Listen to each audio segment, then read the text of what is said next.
Momento Fundação MS traz hoje a discussão sobre adubação nitrogenada no milho safrinha. Nós estamos aqui numa lavoura de milho safrinha na fase aí já de adubação de cobertura, né? Nós sabemos que o milho safrinha ele não é recomendado, não se recomenda o plantio do milho safrinha em áreas onde se tem baixa fertilidade. Portanto, a recomendação de fósforo, potássio e micronutrientes para o milho safrinha geralmente é uma recomendação de reposição, né?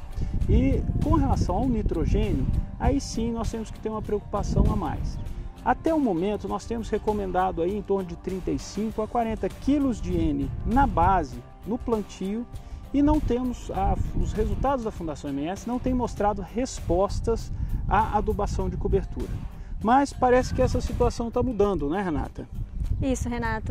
Devido à antecipação do plantio da soja, hoje o milho de safrinha também antes era plantado na fase no meio de fevereiro até março. Hoje esse plantio está sendo quase totalizado em janeiro.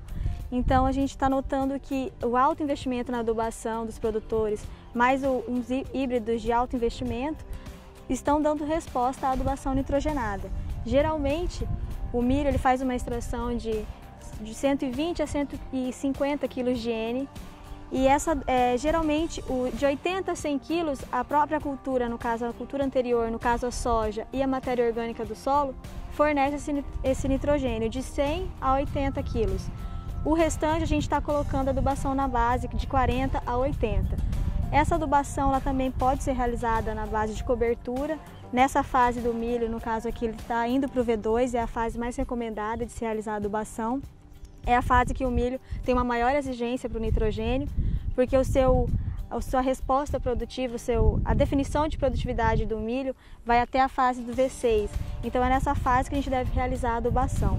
Então é nesse momento que o milho está definindo a sua capacidade de produção no final das contas, né?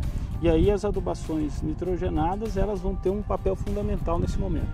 Sim, existem várias fontes de adubação nitrogenada, como a ureia, o nitrato de amônio, o sulfato de amônio, e algumas fontes no caso de nitrogênio protegido ou de liberação lenta.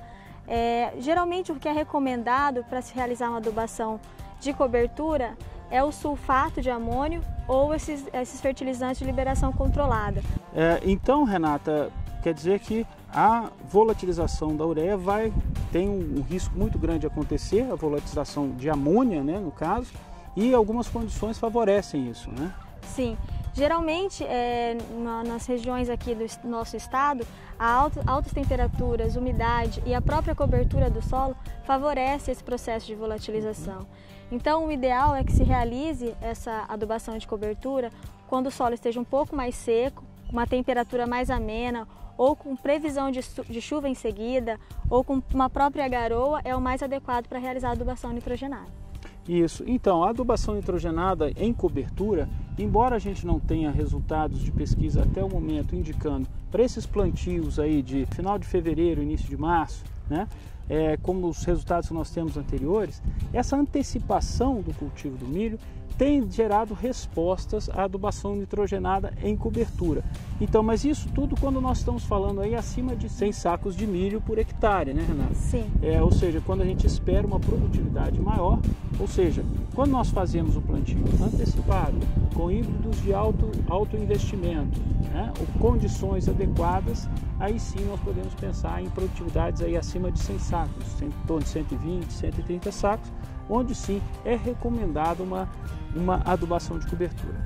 Quando se trabalha com os níveis de produtividade aí entre 80 e 100 sacos, que é o normal da cultura do milho safrinha, né, a recomendação é a gente permanecer com a adubação na base. Os próprios 40 a 80 quilos na base já seriam suficientes. Já seriam suficientes. Para suprir a cultura.